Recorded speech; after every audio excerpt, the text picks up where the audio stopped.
So we learned the E shape in the key of G major arpeggio, right? So 1, 3, 5, 1, 3, 5, 1. I'll play it slow just so you can remember.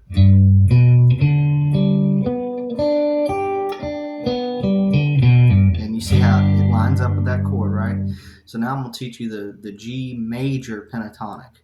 And one thing I want to tell you, it's real important, and it's why you should learn all your pentatonic boxes, is because if you know all the major pentatonic boxes, you also know all the minor pentatonics, because major is king, and minor is technically major. And I won't go into depth on all that, but minor is minor. But my point is that if the major pentatonic shapes are the exact same shapes as the minor pentatonic shape. So like if you know these 5 shapes that I'll end up teaching you, you also know all the minor shapes. So they're the exact same. It's just the context you play them in. And the theory concept is called relative major and minor. But I won't go into it. I'll just show you the thing. So we got our G chord, right? And this is the E shape. Okay, so the major pentatonic is going to be like this. And I'll tell you one more pointer just so you can understand how much you're going to learn.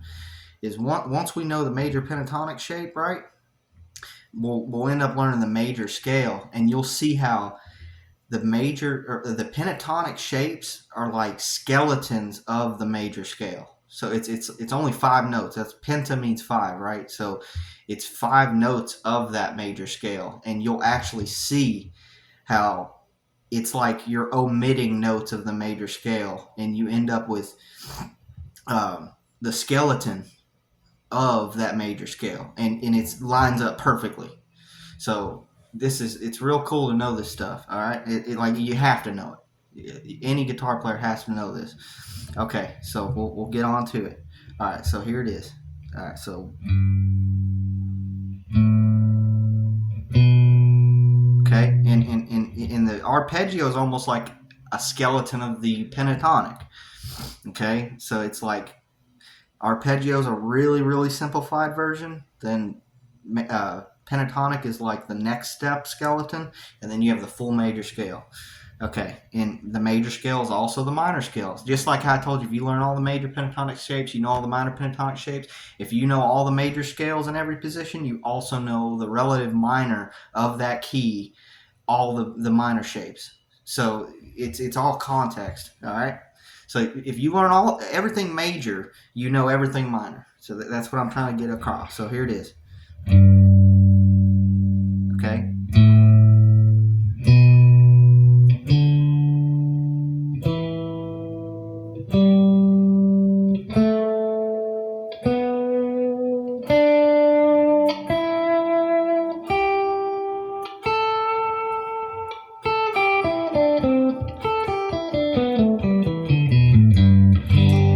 All right, so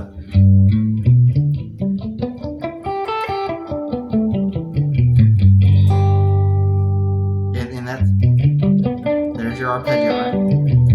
And if you look at it, you'll actually see, like on your own time, how it all links up with this chord, right?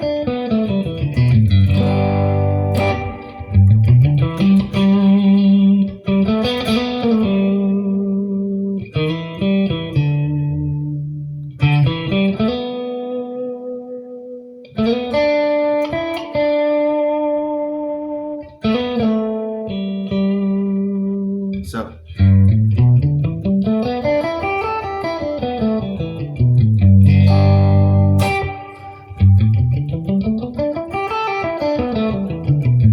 it's different. I mean, you probably know the main box that we're all taught, which is the minor pentatonic box, which in the key of G would be like this,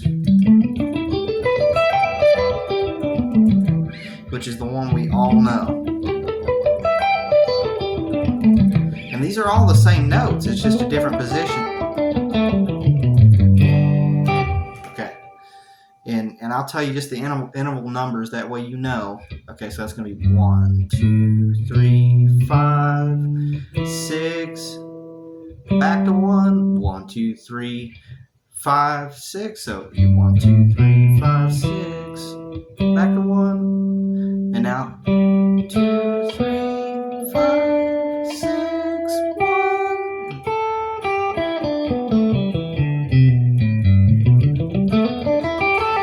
One more time slow.